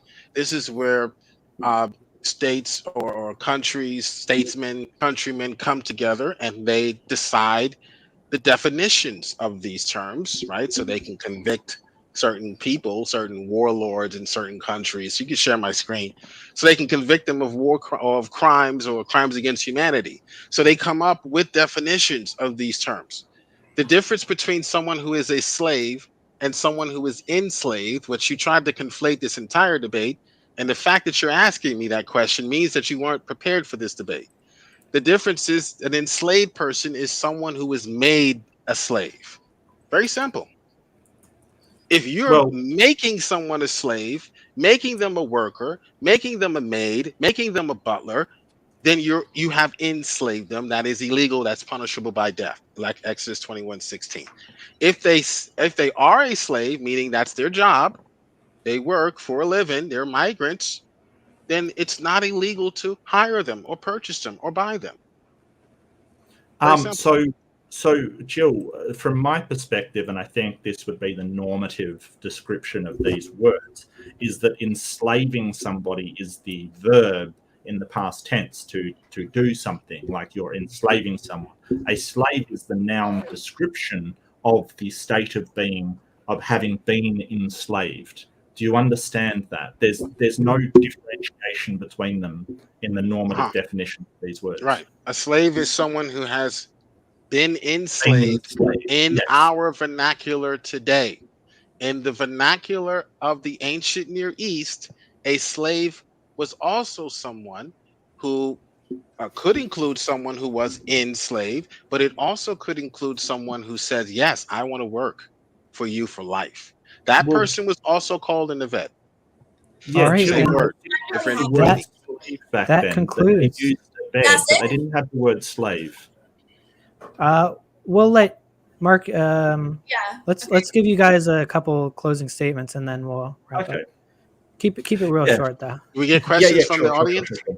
Yeah. Yeah, Jill, let we've yeah, got Mark- a couple. Do that after. Guys, Yes. send in your questions real quick, and then we'll wrap it up. And So Jill basically conceded the argument. He basically conceded that I described debt slavery, that the Bible supported debt slavery. Now, I still think it does support chattel slavery as well. And I showed where you can own people as property and bequeath them to your children, which is chattel slavery. And Jill had no real answer to that except to say that I was gaslighting. He had no answer at all. It also says where you can sell marry a woman to a male slave and the children will become your property, which is in fact blood slavery, the third criteria that I had, that they were born into slavery, which is one of the criteria. Because even though Jill sort of said, hey, they have to commit a crime, they have to do wrong things, they have to do this, they have to be voluntary, that demonstrates unequivocally that that is not the case, because those children were born into slavery. So Jill is just 100% wrong. When it says punishing a slave, it has to be, sort of somebody committing a crime. The verse you quoted never mentions slave. It just says when people are punished, that's what happens. The slavery one does not designate at all that it has to be a crime, and in no case do scholars believe that it has to be a crime. I think Jill's basically making apologist statements to try and show slavery in the ancient Near East in a better light than what it was. It wasn't as bad as antebellum slavery, and nobody is arguing that, but it still promotes that institution of owning one person as another person, and that is slavery. Even though Jill wants to dress it up as an MBA contract, we all know that when you own somebody as the Bible describes, they are your property, because it doesn't say that you own their contract, it says you own them, and that's the big difference. Thank you. all right, take a minute or two, Jill.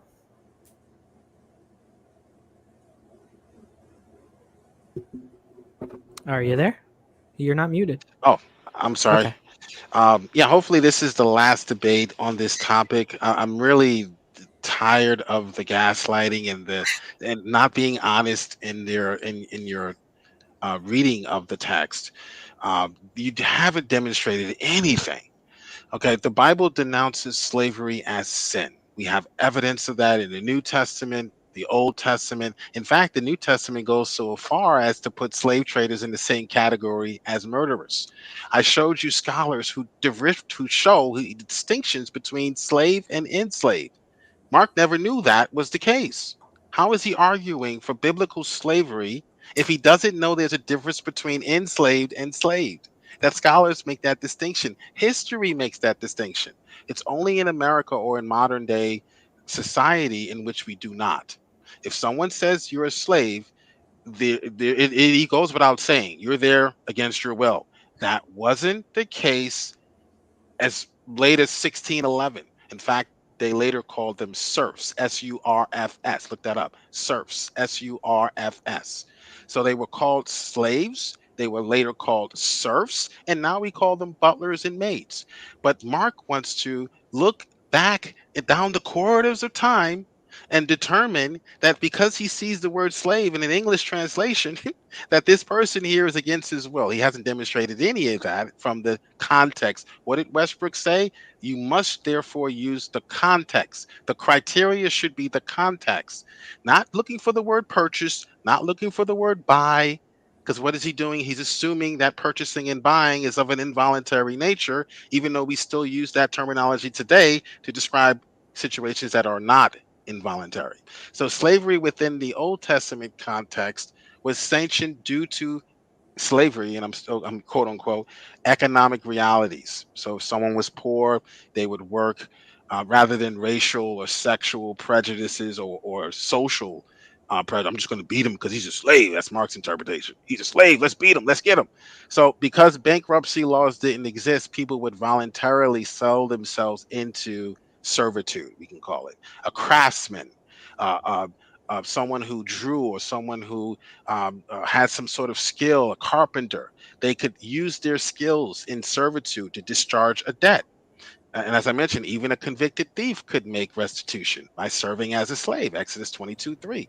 So the liberating biblical truth is that all people are created by God with innate equality.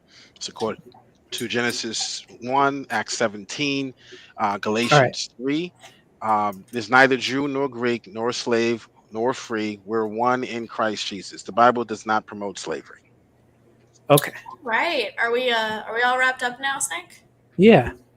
Okay. And yeah, would you mind reading off the questions, and then I'll call you? For me, or is that for the competitors? Well, they'll go through it. But Should we call each other or? yeah, yeah, we'll just read off these. Okay, so Arctic Timberwolf asks, "Is a servant a slave?" And I assume this could kind of go either way. Let's have Mark answer first. Yeah. So a servant was a slave, as in the word abed referred to debt slaves, ones who had entered voluntarily, as well as chattel slaves that could be passed down, that the foreigners bought from other lands. Because they didn't have the word slave, a lot of it was context. A lot of it, to distinguish between the two, was a matter of the culture that person came from.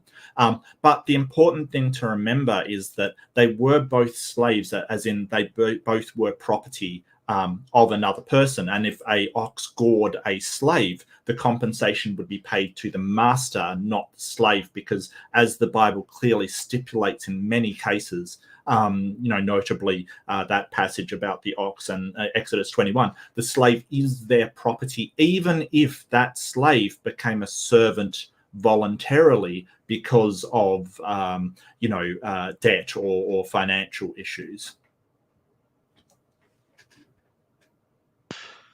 Yeah, I will repeat the question again. I'm sorry. It's down the bottom.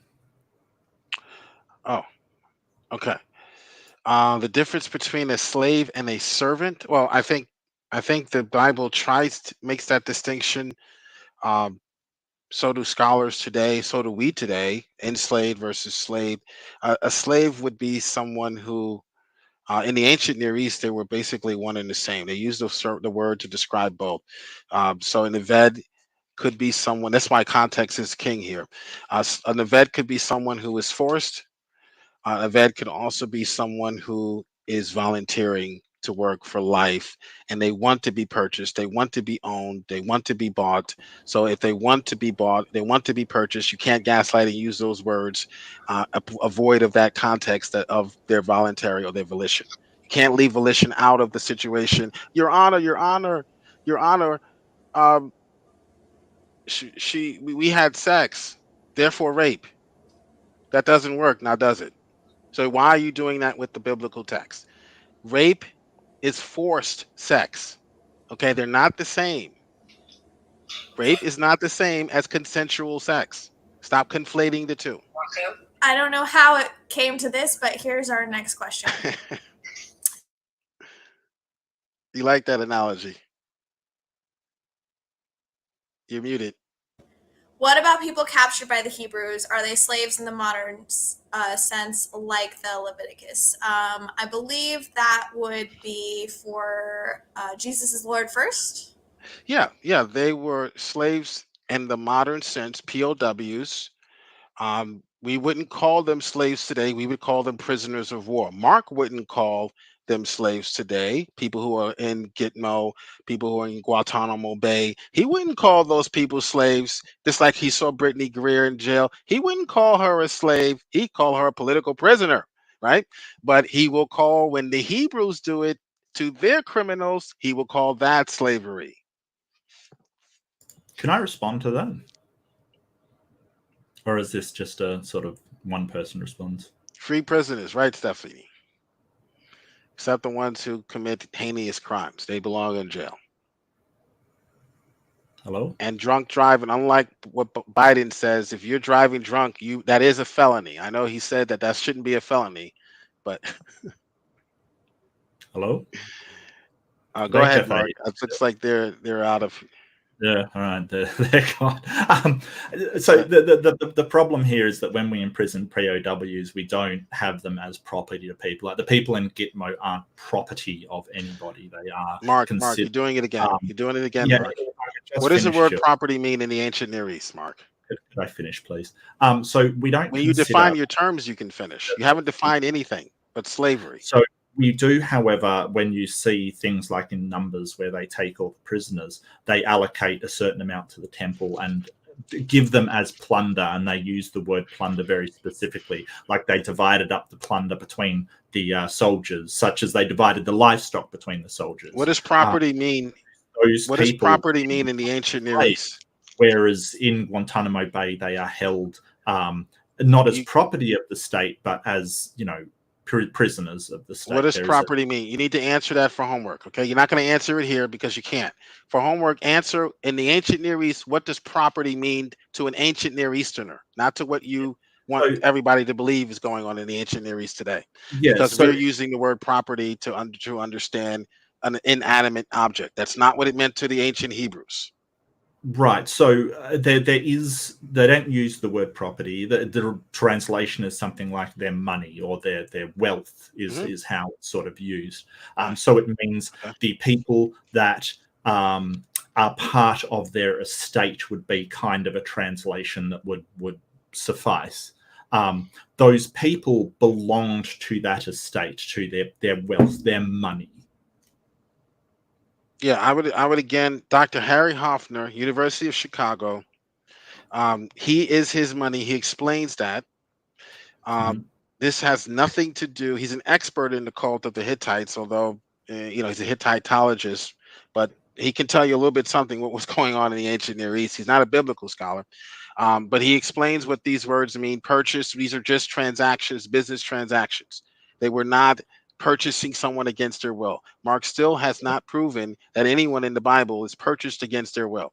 He just sees the word purchase and then says it, and then the first thing that comes to mind is chattel slavery. That's done purposely. That's done purposely. I'm now starting to believe that you are being disingenuous. Yeah, so it doesn't. Because I've corrected you on that in this very debate, and you're still doing it. Yeah, so it doesn't say whether they're purchased against their will or It by doesn't their. say that. Okay, so you're just going to assume that they What are. it does say is that these people may be passed down as their wealth to their If they want descendants. to be. So that is Yeah. a transfer of property, Right. and it Why doesn't is that? say Why is that wrong? You, transferred.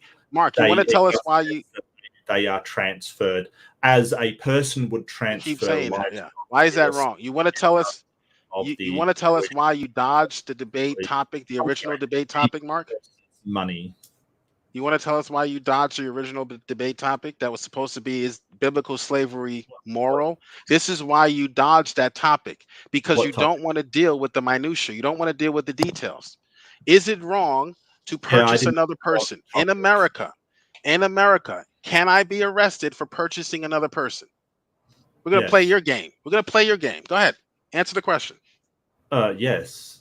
If you Wrong. purchase another Tell me what person, law. Tell me what law I broke if I were to purchase Snake. If I were to say to Snake, "Hey, Snake, I'm yeah, purchasing you for $20," and Snake says, yeah. "Yes, you may." Tell me what law we broke.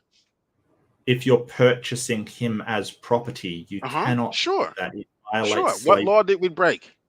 We All live in right, Well, I mean, America. we're moving on. We live in We America. already have our scores, but we're going to put up some more questions for the audience. You haven't broken any law. you can't That's the own fact. slaves Okay, in last America. question for the last question from the audience for JiL. Why do older translations, which weren't compiled by liberal scholars, use the word slave? Older translation. All right, he's being funny there. Slim Jim is a Roman Catholic, so I call him my Romy. That's my Romy. All right, Roman Catholic. I don't know why. I think it's because of the 1611 King James. King James is more of a word-to-word translation, and to them, someone who worked for someone else. This wasn't the case in ancient Israel, as we see in Eleazar, but to them, it was of a low someone that was of a low status if they worked for someone else, and that was the case in many cases in ancient Israel. Poor people, people who didn't have any status, people who didn't have any land, they would work for someone else. So that word just took on a different meaning or connotation, and they interpreted it as slave. That word to them doesn't mean the same thing in 1611 as it does to us today. Today, we only use the word to describe one thing. So it is not fair, it is dishonest to keep saying slave, slave, slave, slave, slave, and have the audience ignorant of what the word meant to them 5,000 years ago. It's completely disingenuous, completely wrong. You need to repent.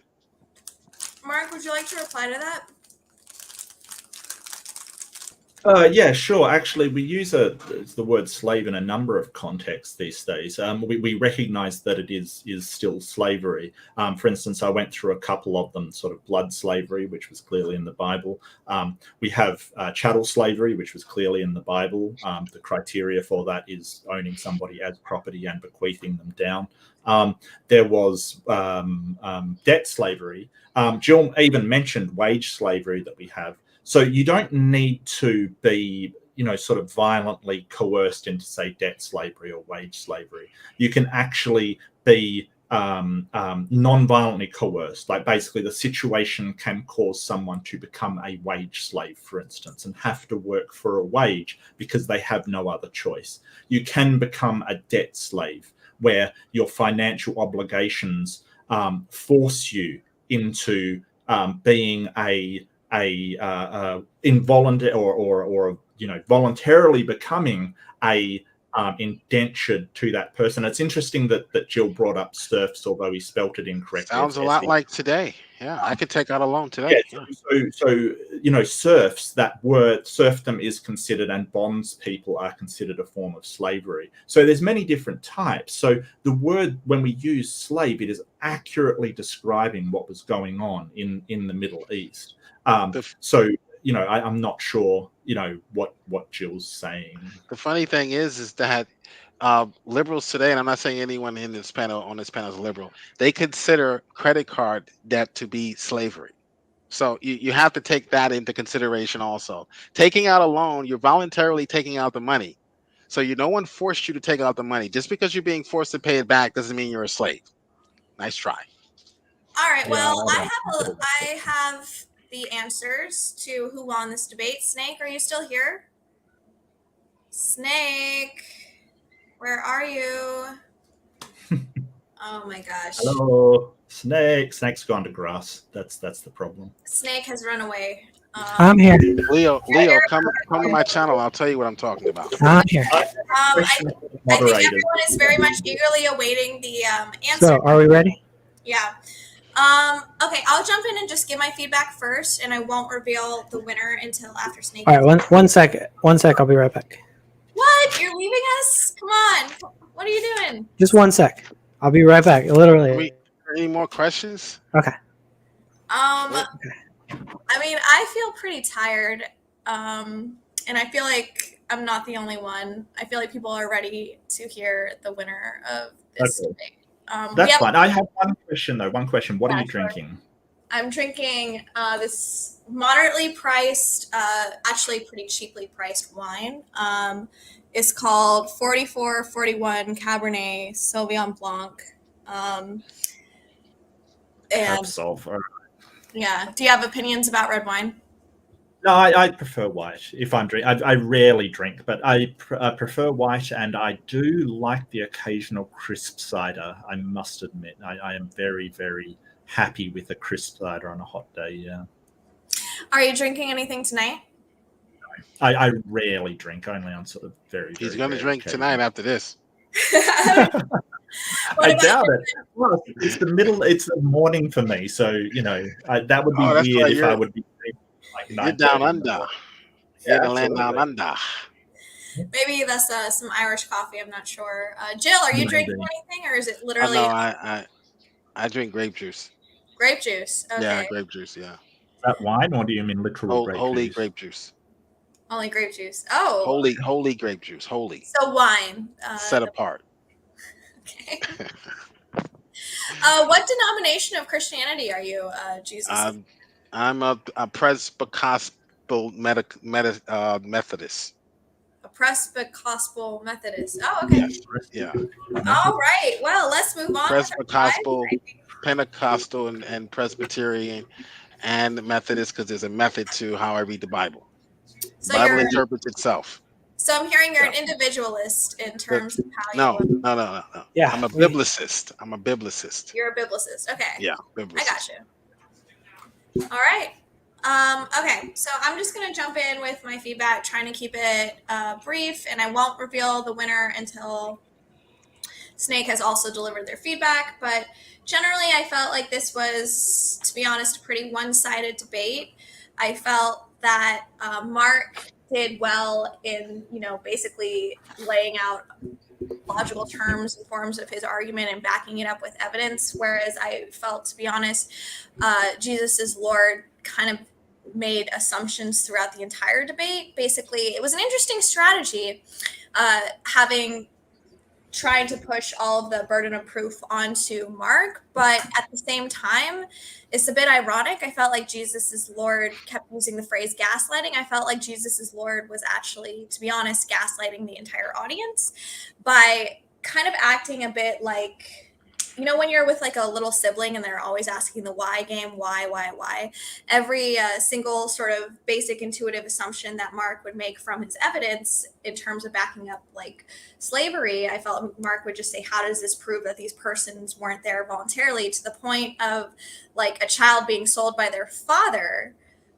Mark would point that out, and Jesus is Lord would just say, oh, how do we know that the child I'm sorry, didn't voluntarily want to be a slave. And to be fair, I feel like Jesus is Lord didn't really have any evidence to show that any of this was voluntarily whatsoever.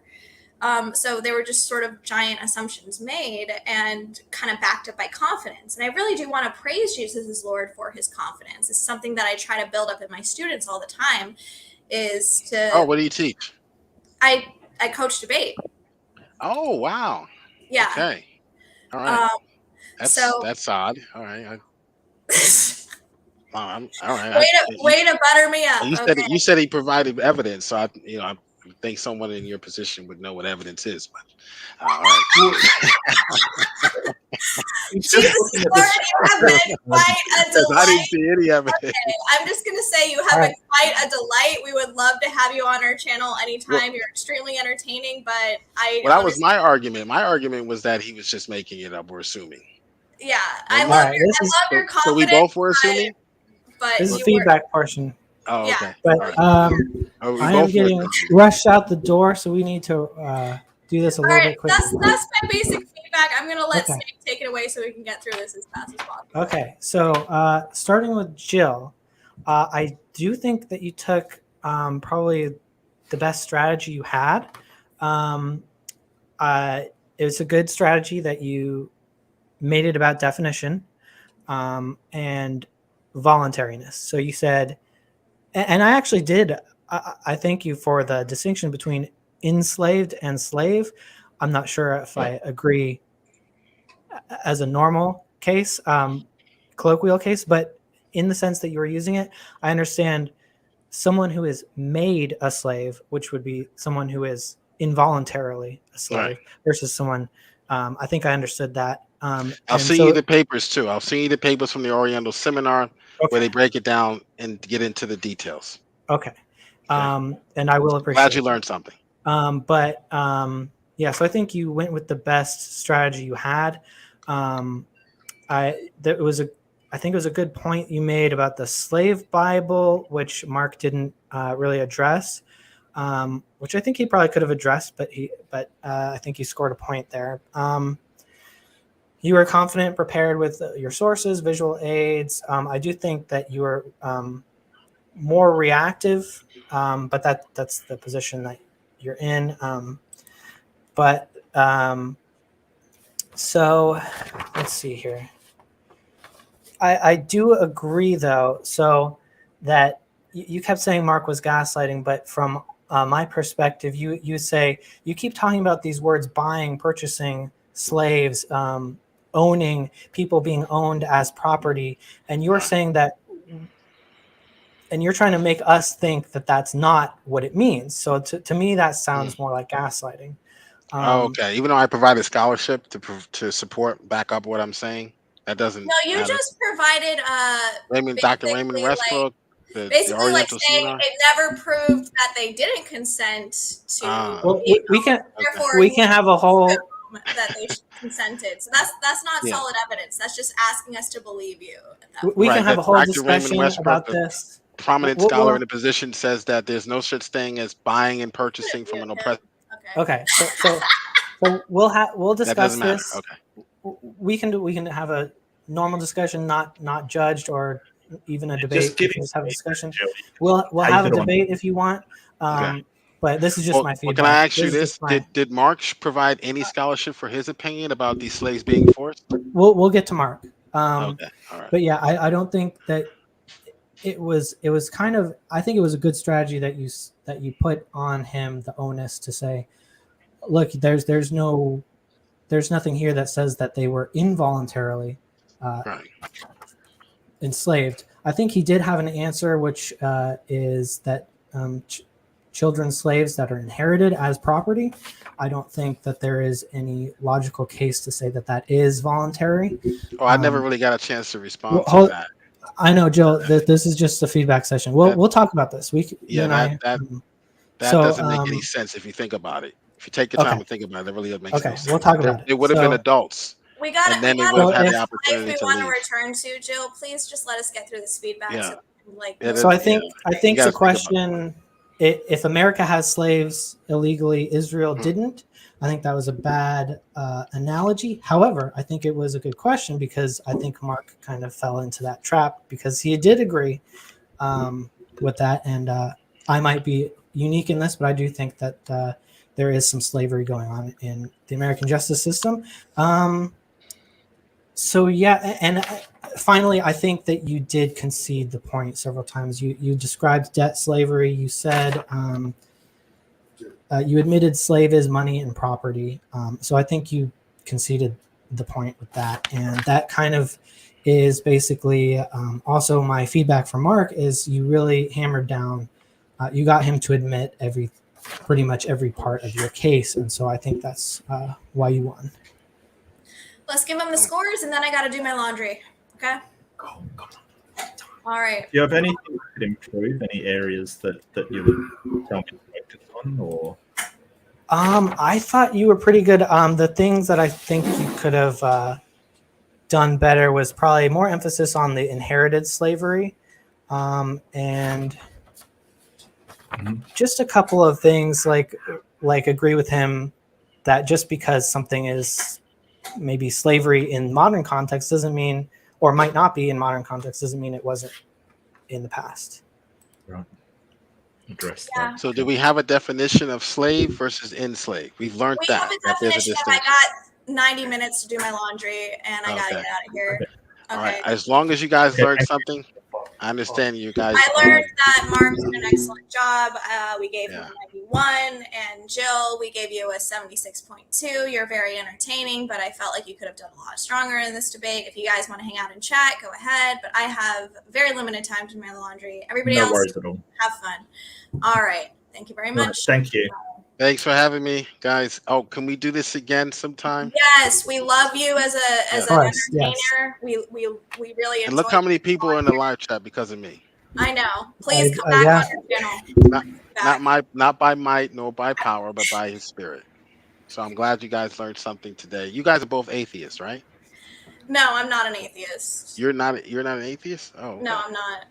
You a Buddhist? All right. I'm not a Buddhist. I'm an agnostic. And Oh, okay. All right. Same difference. All right. I have to go tie a tie, so All right, see we ya. need to wrap this up. And thank you guys so much, and we'll have you guys both back on soon. All right. Cheers. Thank you. See ya. Have a God good bless. day. God bless Thank saints you. in the audience. I'll be live Bye-bye. Sunday. All right. Thanks, guys. Goodbye.